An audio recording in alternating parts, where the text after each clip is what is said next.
മഹാരാഷ്ട്രയിൽ മതപരിവർത്തനം ആരോപിച്ചുള്ള കേസിന് പിന്നിൽ സംഘപരിവാർ ശക്തികളെന്ന് മലയാളി വൈദികൻ സുധീർ. ക്രിസ്മസ് പ്രാർത്ഥനയ്ക്കിടെയാണ് സുധീറിനെയും ഭാര്യ ജാസ്മിനെയും പോലീസ് അറസ്റ്റ് ചെയ്തത്.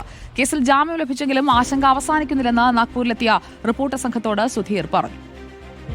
സുധീറും ഭാര്യ ജാസ്മിനും ഉൾപ്പെടെ 11 പേർക്കെതിരെയാണ് നിർബന്ധിത മതപരിവർത്തനം ആരോപിച്ച് കേസെടുത്തത്. വോട്ട് രാഷ്ട്രീയമാണ് നടക്കുന്നതെന്നും ബജ്രംഗ് ദൾ പ്രവർത്തകർ പറയുന്നത് കേട്ട് പ്രവർത്തിക്കുന്നവരായി പോലീസ് മാറിയെന്നും സുധീർ റിപ്പോർട്ടറിനോട് പറഞ്ഞു. ഞങ്ങളുടെ ഭാഗത്തുനിന്ന് ഒരിക്കലും നിർബന്ധിത മതപരിവർത്തനം എന്ന് പറയുന്ന ഒരു കോൺസെപ്റ്റ് ഉണ്ടാകുന്നില്ല എന്നുള്ളതാണ് സത്യം. അപ്പോൾ നമ്മുടെ വിശ്വാസികൾ നമ്മുടെ വിശ്വാസവുമായിട്ട് ചേർന്ന് നിൽക്കുകയും നമ്മുടെ സംവിധാനത്തോട് ചേർന്ന് നിൽക്കാനായിട്ട് ശ്രമിക്കുകയും ചെയ്യുന്നവരാണ്. അവരുടെ ഇടയിൽ അവർക്ക് ആരാധന നടത്തേണ്ട ചുമതല നമുക്കുണ്ട് എന്നുള്ളതാണ്. പോലീസ് പറഞ്ഞൊരു കാര്യമാണ് കേസൊക്കെ ധരിച്ചു എന്നുള്ളത്. സ്ഥാനവസ്ത്രം ധരിച്ചു. ഞാൻ ചോദിക്കുന്നത് എപ്പോൾ മുതലാണ് സ്ഥാനവസ്ത്രം ധരിക്കാൻ പാടില്ല? ഭാരതദേശത്തിൽ സ്ഥാനവസ്ത്രം വിശ്വാസിയുടെ മുമ്പിൽ പോലും ധരിക്കാൻ പാടില്ല എന്നുള്ള അവസ്ഥ എന്ന് മുതലാണ് വന്നതെന്ന് പറഞ്ഞു തന്നാൽ അറിയാം. ചൊവ്വാഴ്ച വൈകിട്ടാണ് ക്രിസ്മസ് പ്രാർത്ഥനാ യോഗത്തിനിടെ നാഗ്പൂർ ഷിങ്കോടിയിൽ വെച്ച് സുധീറിനെയും സംഘത്തെയും പോലീസ് അറസ്റ്റ് ചെയ്തത്. 9 വയസ്സുള്ള മകളുടെ മുന്നിൽ വെച്ച് തന്നെ കോളറിൽ പിടിച്ചു പൊക്കിയെന്നും ആക്രമിച്ചെന്നും സുധീർ പറഞ്ഞു. സ്ഥലത്തെ MLA ബജ്രംഗ് ദൾ പ്രവർത്തകർക്ക് പിന്തുണ നൽകിയെന്നും ഇവർ ആരോപിക്കുന്നു.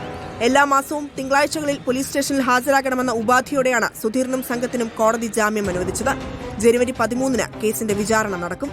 റിപ്പോർട്ടർ, നാഗ്പൂർ.